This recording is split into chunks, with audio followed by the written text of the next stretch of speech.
All right, my name is Mary Cole with Good Story Company. Today we are talking about publishing advances, and usually I make my videos to be timeless. A lot of the concepts apply. If you find me today, if you find me 5 years from now, a lot of the stuff that I'm talking about will still be relevant, I hope, or somewhat relevant, because publishing, as I will mention in a second, is a rather slow industry.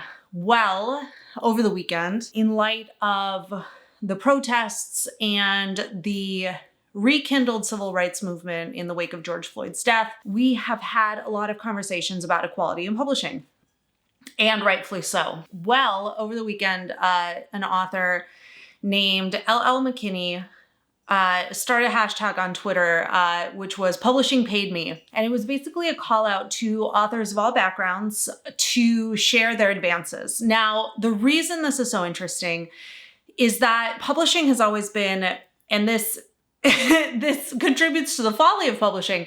Publishing has always been a old world, kind of old-fashioned, very ancient industry and tradition. You know, we were publishing books hundreds and hundreds of years ago, and some things about that haven't changed. And so while publishing does have a heritage of being a patron of the arts and issuing books and, you know, creating careers, there are also things that go hand in hand with being such an old industry. And one of those is this sort of cloak of silence or propriety around the idea of publishing advances. Now, an advance, how I'm talking about it, is an advance against royalties, which means money forwarded to the writer in exchange for a book as part of a book contract. And then when the book sells, the book comes out and it starts earning royalties, the publisher is first paid back their advance, which was advanced to the writer. And then if the book earns out, the writer starts earning royalties on top of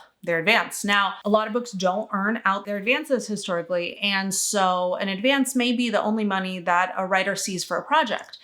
And so there's been a lot of sort of very mannered attitude about advances in which we don't really talk about them. And I think it's perpetuated to this day by Publishers Marketplace. Publishers Marketplace is a deals database, and I love it.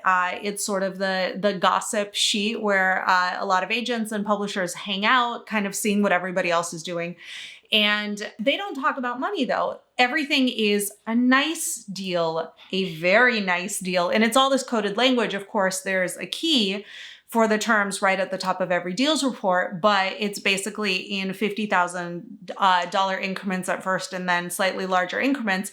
You know, everybody wants a good deal, which is when we break six figures. And so there's this sort of like coded language about advances, and a lot of writers are encouraged by their agents to sort of not discuss money outside of the deal. And it's kind of this very, like I keep saying, mannered way of approaching money. Whereas like in tech, we know the CEO's compensation, we know a stock price, we know bonuses, all of these things are sort of reported and become part of the conversation. But in publishing, and for a lot of authors, that has really been sort of under the table, and it's encouraged by publishers, it's encouraged by agents, not necessarily in a nefarious way, but it's part of being in such an old industry. And Publishing Paid Me, this hashtag has seen participation. Thousands of writers have stepped forward to talk about their advances. And I think for the first time, there's a Google spreadsheet,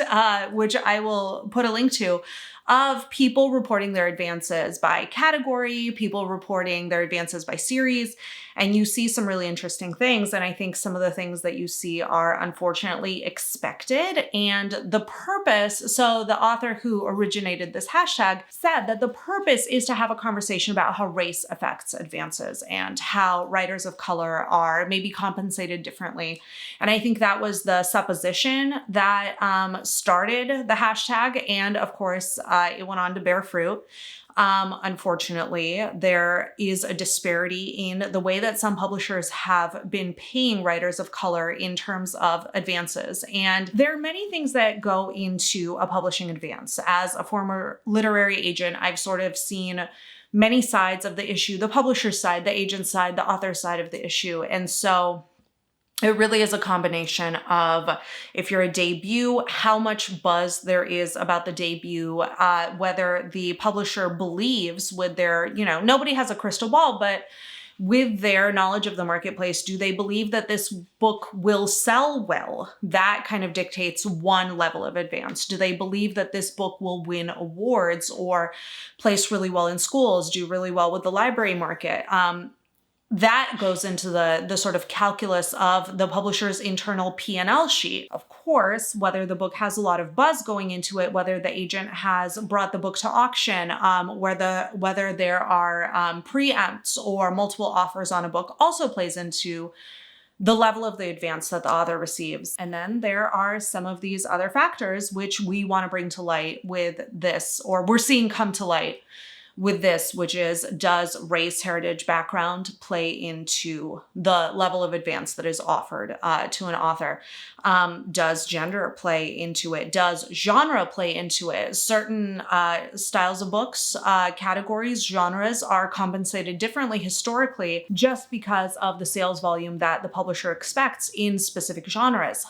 Size of publisher plays into a deal amount, which means some of the bigger publishers can pay more. They don't always choose to, as is becoming painfully clear, and they can be pretty selective in terms of who they choose to pay, which is also becoming painfully clear. But a smaller press, an independent press, may not be able to offer an advance at all. They may offer a royalty-only deal where there's no money offered up front, but the share of royalties is usually higher on the back end. So there's a lot of kind of complicated calculus that goes into determining an advance amount, from the publisher's belief about the sales, any buzz surrounding the deal itself. If Hollywood has gotten wind of a deal or a project and they're expressing interest, that goes into the consideration of the advance. This is usually for debuts when we don't have anything to go off of in terms of previous sales. Now, one thing that is interesting to me looking at some of these reports of advances, outside of sort of how various demographics are compensated, is this idea of, you have these writers who follow an upward trajectory in their careers.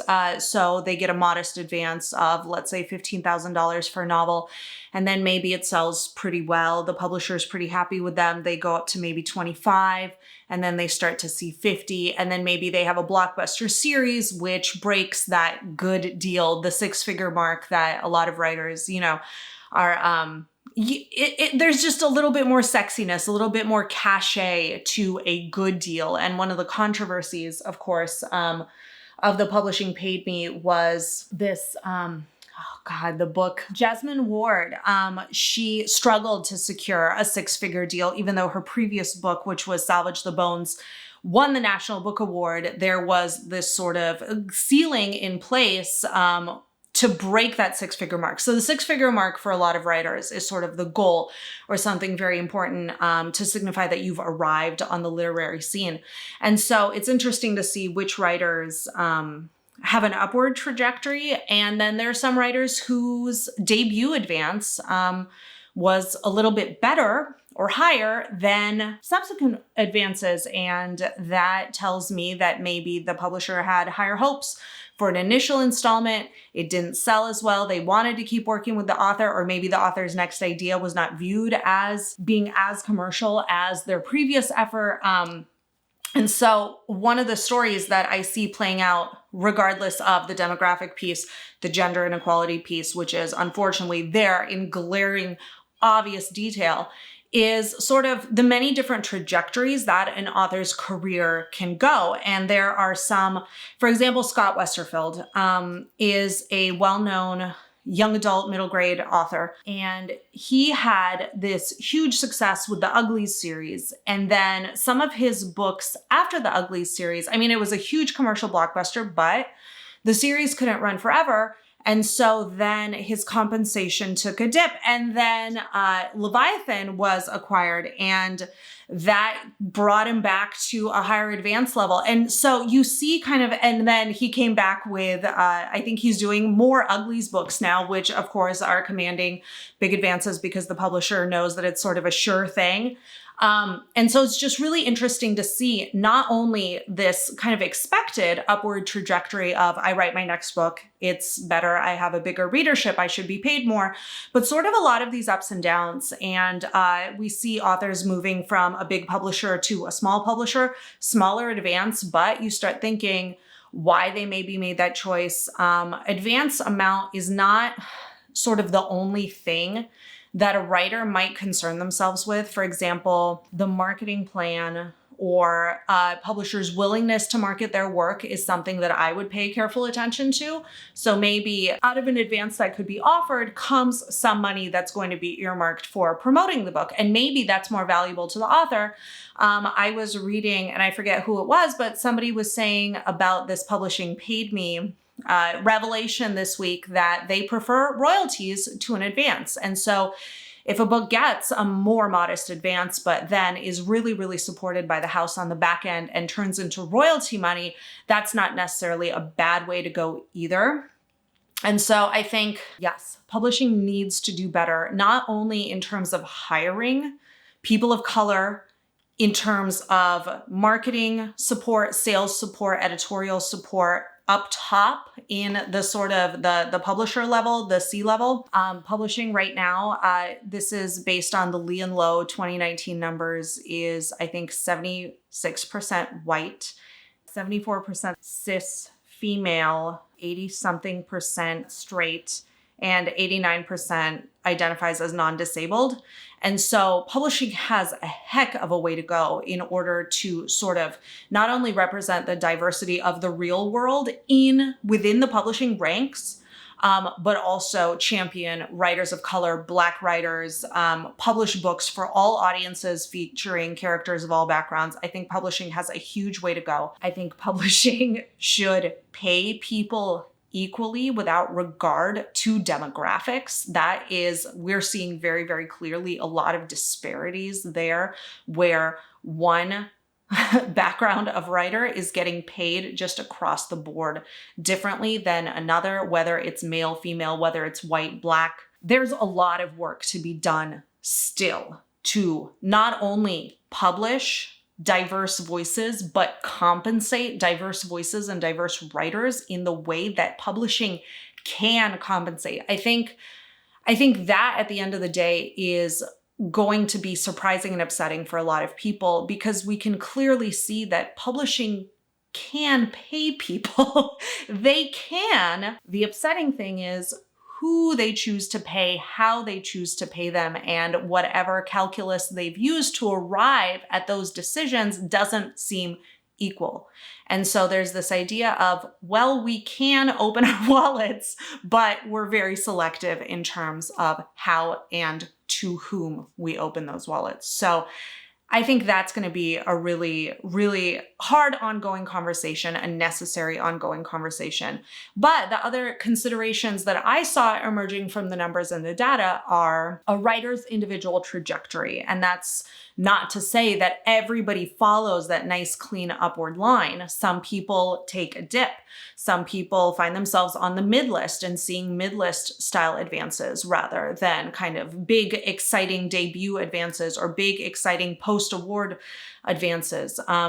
And so there's a lot to think about in terms of, sure, the advance amount gets a lot of attention.